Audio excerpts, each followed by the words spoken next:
にちは。今回はグノーシア第11話への視聴者の反応をご紹介します。このチャンネルでは最新アニメの視聴者の反応や感想をご紹介しています。みんなの解釈や考察を知るとアニメ視聴の楽しみが増えると思いますので、ぜひ最後までお楽しみください。 S q ちゃん大勝利の回だった。 S q ルートは尊いですね。綺麗な個別ルート。やはりパッケージヒロインのシナリオは格が違うな。個別ルートクリアでトゥルー入ったやつすぎる。有律に作りすぎだろ。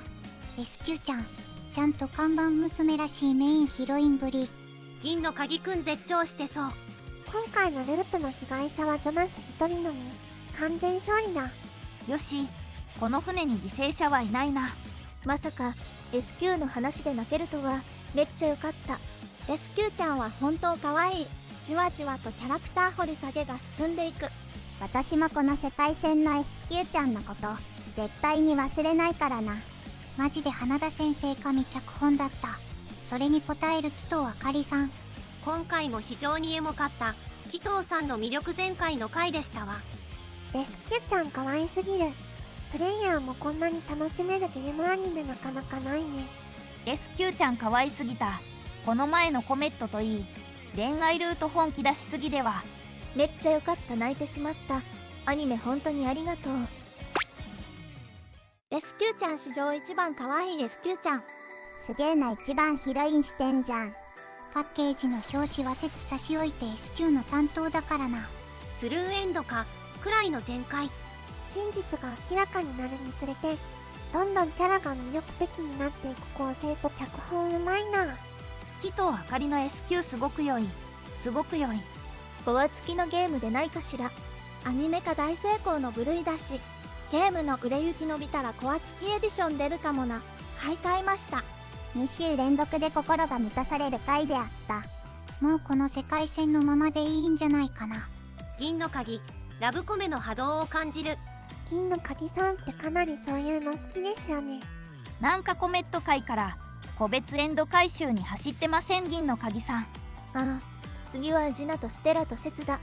グノーシアはギャルゲーだった。まあはい。先週は乙女ゲーだったし。このままループやめて先の知識ゲットしろよ鍵。鍵放つ銀行か。重道とかいい役職かグノーシアかみたいな男。重道が嘘吐くの下手なところ見られて満足です。1日目に具の一人やれてるのラッキーだったな。犠牲者1人だから実質干渉。ジョナスだから実質被害ゼロ。グノがグノに投票しないのは絶対ではないだろうとは思うが、コメット級のバカじゃないとやらない。初日ククルンは何だろう。なんかで嘘バレしたのかな。2体目の人形先出ししてたからないとは思ってたけど、 CS したのに暴れ出すククルシカが来るんじゃないかとヒヤヒヤしたぜ。命名規則からするに S q ちゃんの姉妹には RX ちゃんとか WO ちゃんと書いたりするのか。マナンの名前をここで出すってことは原作と最後の内容変わる可能性あるな。女の側から見た男ってこんなバカっぽく見えるんだ、気をつけよう。からの次の週に行くところまで行こう。あ、一周回ってかっこよかったぜユーリ。銀の鍵情報集め芸に意識を向けてたけど、ちゃんと話を聞いた S q ちゃんのフォローもしないとダメだと気づけて、ゆうりくん偉い。ゲームの方もだんだん人狼よりこのキャラのこともっと知りたいが先行するから、有利の心理の変化は正しすぎるとも言える。ゲームの方もだいたい人狼ゲーム勝たなきゃ。人狼とかどうでもいいから情報を集めなきゃ。情報を集めるために人狼を勝たなきゃって感じに進むからね。人狼の難易度はむっちゃ下げてるなとは思う。実際の煮詰まってきた人狼はわけわかんなくなるからね。勝つだけなら慣れればある程度いけるんだけど、突起事項を埋めるために特定の相手を残したりするのは難しい。レベルがどんどん上がっていく。条件クリアできなくて無駄に周回数重ねる時が一番ぐだる。あ、またラキオが。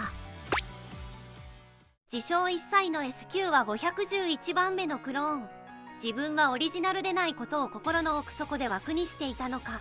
いつもの軽口はそれを隠すため S q の本心を見抜いて手を握る有利の優しさ。反則だよ。恋する乙女の顔になった SQ 可愛すぎ。そっちが反則だよ。今回は素敵な SF ラブコメだったね。 SQ ちゃん主役かい。正直 SQ ちゃんは1話のインパクトが強すぎて怖い印象があったが、普通に推しになりそう笑い。自分の出自で悩み、本心をはぐらかしていたのか。ラストシーンは感動。ゆうりくん、君は天然のたらしだ笑い。にしてもキャラの掘り下げが上手なアニメだな。レムナンを飼っていた女が若返るための511番目で生まれて1年目のスペア SQ。 レムナンの娘も言えてみよう。情報とは心の奥の言いたくない個人情報だからこそ寄り添う努力が有利には必要。クールな説はどう聞き出せているのか。第一印象があれだったけど正ヒロインでした。だんだんと人狼ゲーム外のドラマに夢中になってきてます。こんなエピソード泣いてしまいますよ。 SQ って変わった名前だなと思ってましたけど、やっぱり意味があったんですね。戸惑いながらも SQ に寄り添うユーリが、これまた素敵で愛を感じる傑作回でした。有利なんてまさか SQ ちゃんに泣かされる世界線があるとは。もともと人気の高かった SQ ちゃん、これでさらに人気爆上がりでレンジを突き抜けちゃったんじゃない。共犯ではなかったけど可愛い SQ が見られて満足。ゲームやってる時は気づかなかったけど、ユーリが留守番の場合ってルーアンでは外に出てないのに、どこで医療ポットが必要になるような怪我をしたんだろうね。このアニメで初めて泣いた。明るくてセクシーな SQ ちゃんの心の奥には深く重い物語があった。その心まで見抜き優しく接したユーリ。SQ ちゃんの最後のセリフが印象的だった。そんな SQ ちゃんを置いてループか。少し悲しい曲高なストーリーでした。パッケージの女と言わしめた SQ イベントがこんな最高のアニメ化するのやばない。ゲームでも累戦に来たけど、アニメはもうユーリくんのやらかしと反省と銀の鍵よりも優先した SQ 自身への思いが加わってガチ泣きしちゃった。 SQ ちゃん SQ ちゃん。遅いようにも思える SQ 掘り下げ会。いや、この物語がアンロックストーリーならここが妥当か。この世界線の SQ は母親よりも彼女より、そこに近づくユーリはこの世界線では唯一の存在。それでもルックは続く。銀の鍵は希望でもあり残酷でもある。